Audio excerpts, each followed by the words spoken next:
E vem conferir a crítica do filme Como Treinar o Seu Dragão 3.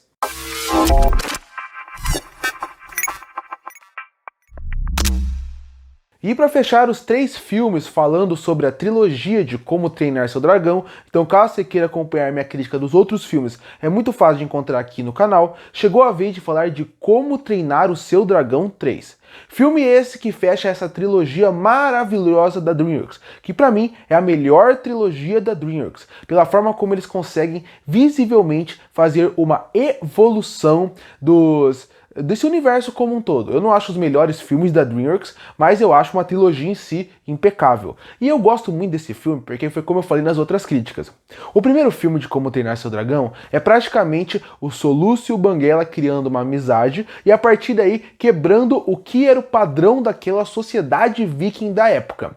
Quando eles aprendem o que é aquilo, a gente vai para o segundo filme, onde pulam alguns anos. No segundo filme a gente já vê o que seria um espelho narrativo muito interessante, que é o vilão, o Drago, contra o Soluço. E eles são praticamente o oposto um do outro. E essa é a parte do espelho narrativo que eu falo. Porque o Soluço, se tivesse dado errado, se sua família tivesse talvez sido mortas por dragão, a chance dele virar o vilão do segundo filme é muito grande. Enquanto o vilão do segundo filme, se ele tivesse pais que tivessem nascido com ele, tivessem criado ele, talvez ele fosse... Nesse filme, no segundo filme, ele seria o Soluço. E quando chega no terceiro filme, você pensa, bom, eles já trabalharam muito alguns elementos. E inclusive, você tem até a série de TV, que eu não vou comentar aqui, mas também existe. Será que ainda tem história para fechar essa trilogia? E você vê que em alguns pontos eles acabam caindo em algumas batidas repetidas. Mas eu acho isso interessante. E eu acho isso interessante porque ele mostra como o criador desse universo, ele tem total controle dos personagens, da sua evolução, dos dragões e do seu mundo como um todo. Mas mais do que isso, você vê que ele é aquele diretor que o roteirista, ele foca muito em a base da história pode ser simples, mas o que eu vou tirar dela vai mostrar que até das coisas mais simples eu consigo fazer ouro. E é isso que acontece aqui. Porque a história em si, ela vai mostrar, como eu falei, a evolução, que depois seria agora o Soluço, tendo que se despedir do Banguela, tendo que ter uma maturidade que ele não tinha no primeiro filme, que ele evoluiu no segundo, e agora você vê o desfechamento dela, vendo como é que ele consegue meio que se despedir de um amigo, porque estão em fases diferentes.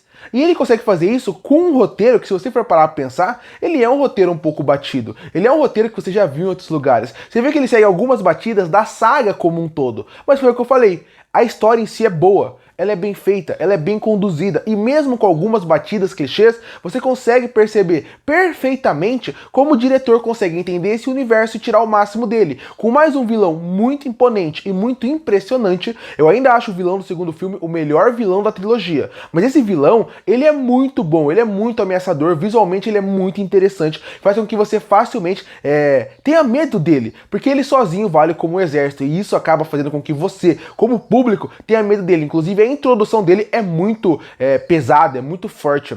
Então isso eu gosto bastante, como ele consegue pegar o que parece ser simples e tirar o máximo desse simples. A primeira parte do filme, ele apresenta muito bem os novos personagens, ele apresenta muito bem o que passou desses anos pra cá, ele apresenta muito bem os novos conflitos que esse filme tem que ter, pra quando chegar nas metades do filme, ele tem que desenvolver tudo que esse universo precisa, colocando o Soluço separado do Banguela, colocando eles e a partir daí, aumentando a discussão principal do filme, que é sobre deixar ir, que é sobre maturidade. Ao mesmo tempo que o Soluço, ele precisa focar em casar com a Astrid e focar no seu público, ele também tem que focar no Banguela, que é praticamente um amigo de infância, ou até seu filho, que tem que sair daquele ninho. É muito interessante a forma como o filme trabalha maturidade, amadurecimento e também, de novo, mais uma crítica muito boa a como a gente não pode prender os animais em casa. Como apesar de eles serem nossos amigos e parecer que nasceram pra gente, talvez a natureza seja melhor para eles. O filme tem várias discussões interessantes, vários discursos interessantes que você consegue ver no amadurecimento do roteirista e consegue fazer com que ele evolua os personagens muito bem.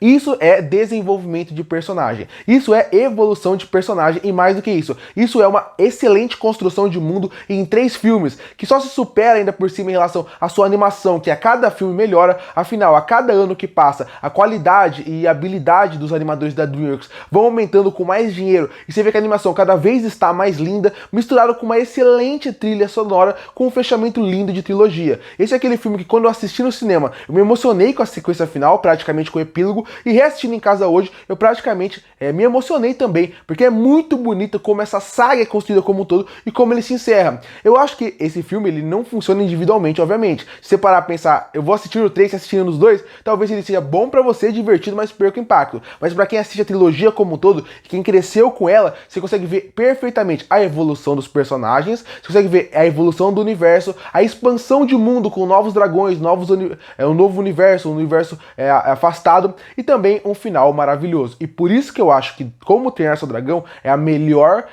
trilogia da DreamWorks, e mais do que isso, o primeiro e o segundo filme, o primeiro e o terceiro filme, o primeiro é um começo impecável, e o terceiro é um final impecável também para essa saga como um todo, que consegue, mesmo parecendo que estava gerando um desgaste quando anunciaram Como Treinar Seu Dragão 3, quando você assiste, você vê que com um bom roteirista, com alguém que ama o seu universo, ele vai conseguir tirar o máximo que tem. E mesmo com a expectativa lá alta, afinal era o final da trilogia, ele consegue superar. Concluindo, Como Treinar Seu Dragão 3 é um filme excelente e um final perfeito para uma trilogia, e consegue te deixar emocionado, mostrando tudo que esse universo pode entregar. E por isso que eu fecho Como Treinar Seu Dragão 3 com uma nota 10 de 10. Curte para fortalecer o canal, se inscreve para não perder os próximos vídeos. E aí, o que acha de Como Treinar Seu Dragão 3? Você gosta ou não? Comenta aqui embaixo. Eu volto no próximo vídeo.